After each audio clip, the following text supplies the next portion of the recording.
What evidence do you have, Richard Dawkins, that you're right? I certainly don't believe a word of that. I do not believe we're controlled wholly by our genes. Let me go back to the really important thing that Mr. Quinn said. How are we independent of our genes by your reckoning? What allows us to be independent of our genes? Where is this coming from?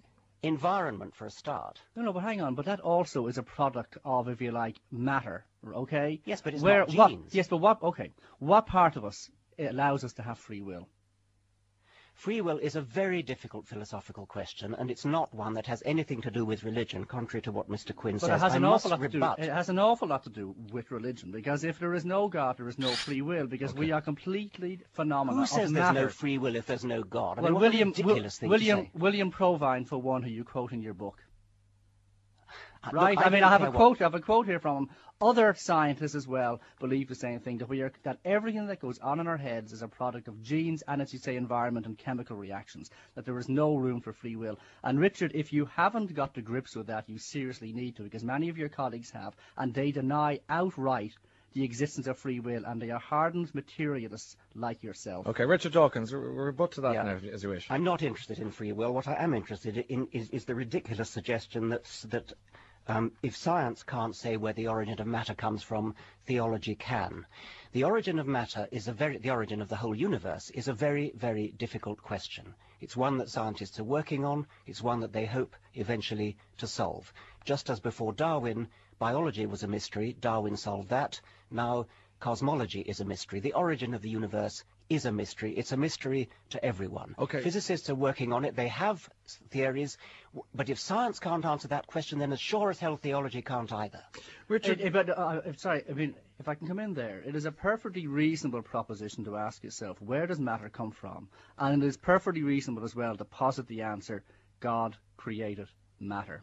And many reasonable people believe this. And by the way, look, it is quite a different category to say, look, we will study matter and we will ask how matter organizes itself into particular forms and come up with the answer, evolution. It is quite another question to ask, where does matter come from to begin with? And if you like, you must go outside of matter to answer that question, and then you're into philosophical and theological categories. To that to say God did it, since you can't explain where God came from? Because you must have an on-cause cause for anything at all to exist. Now, I see in your book you come up with an argument against this that I frankly find to be bogus. You come up with the idea of a mathematical infinite regress, but this does not apply to arguments about on-cause causes and on-move movers, because we're not talking about maths. We're talking about existence and existentially. Nothing exists unless you have an on-cause cause. And that on-cause cause and an on-move mover is by definition God. Okay, I'm going to move this. You just define God as that. You just define the problem out of existence. That's no solution to the problem. You've just evaded it. You can't answer the question of where matter comes from. You as an atheist... I can't, but science is working on it. You can't answer it either. It won't come up with an answer. And you invoke the mystery argument that you accuse religious believers of doing all the time. You invoke it for the very first and most fundamental question about reality. You do not know where matter came from. I don't know. Science is working on it. Science is a progressive thing that's working on it. You don't know, but you claim that you do. I doubt of science. I claim to know the probable answer. Can I suggest that the next question is quite appropriate? The role of religion in wars, and when you think of the difficulties that it brings up on a local level. Richard Dawkins, do you believe the world would be a safer place without religion? Yes, I do. I don't think that religion is the only cause of wars. Very far from it. Neither the Second World War nor the First World War were caused by religion. Mm-hmm. But I do think that religion is a major exacerbator, and especially in the world today, as a matter of fact. Okay, explain yourself. Well, it's pretty obvious. I mean, if you look at the Middle East, if you look at India and Pakistan, if you look at Northern Ireland, there are many, many places where the only basis for hostility that exists between rival factions who kill each other is religion. Why do you take it upon yourself to preach, if you like, atheism? And there's an interesting choice of words in some ways. That, you know, you've been accused of being something like a fundamental atheist, if you like, the high priest of atheism. Why go about your business in such a way that kind of trying to disprove these things, and why don't you just believe in it privately, for example? Well, fundamental is not quite the right word. A fundamentalist is one who believes in a holy book and thinks that everything that in that holy book is true. I am passionate about what I believe because I think there's evidence for it, and I think it's very different being passionate about evidence from being passionate about a holy book. So I do it because I care passionately about the truth. I really, really believe it's a big question. It's an important question, whether there is a God at the root of the universe. I think it's a question that matters, and I think that we need to discuss it, and that's what I do. Ryan, if I can just say, I mean, Richard has come up with a definition of fundamentalism that obviously suits him. He thinks a fundamentalist has to be somebody who believes in a holy book.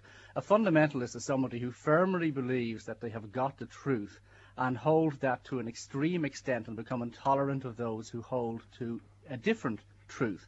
And Richard Dawkins has just outlined what he thinks the truth to be. And it makes him intolerant of those who have religious beliefs. Now, in terms of the effect of religion upon the world, I mean, at least Richard has rightly acknowledged that there are many causes of war and strife and ill will in the world when he mentions World War I and World War II. In his book, he tries to get neatly off the hook of having atheism blamed, for example, the atrocities carried out by Joseph Stalin, saying that these had nothing particularly to do with atheism. But Stalin and many communists who were explicitly atheistic took the view that religion was precisely the sort of malign and evil force that Richard Dawkins thinks it is. And they set out from that premise to, if you like, inflict upon religion a sort of their own version of a final solution. They set to eradicate it from the earth through violence and also through education that was explicitly anti-religious. And under the Soviet Union and in China and under Pol Pot in Cambodia, explicit and violent efforts were made to suppress religion on the grounds that religion was a wicked force and we have the truth, and our truth would not admit religion into the picture at all because we believe religion to be an untruth. So atheism also can lead to fundamentalist violence and did so in the last century. And atheists... Richard Dawkins, we'll let Richard in there. Richard.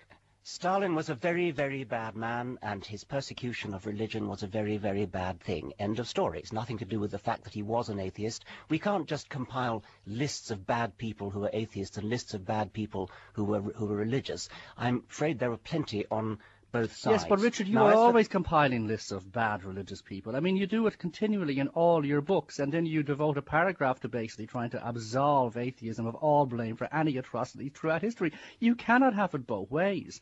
You cannot. I deny that. But of course you do it. I mean, every time you are on a program talking about religion, you bring up the atrocities committed in the name of religion, and then you try to minimize the atrocities committed by atheists because they were so anti-religious and because they regarded it as a malign force in much the same way you do. You are trying to have it both ways.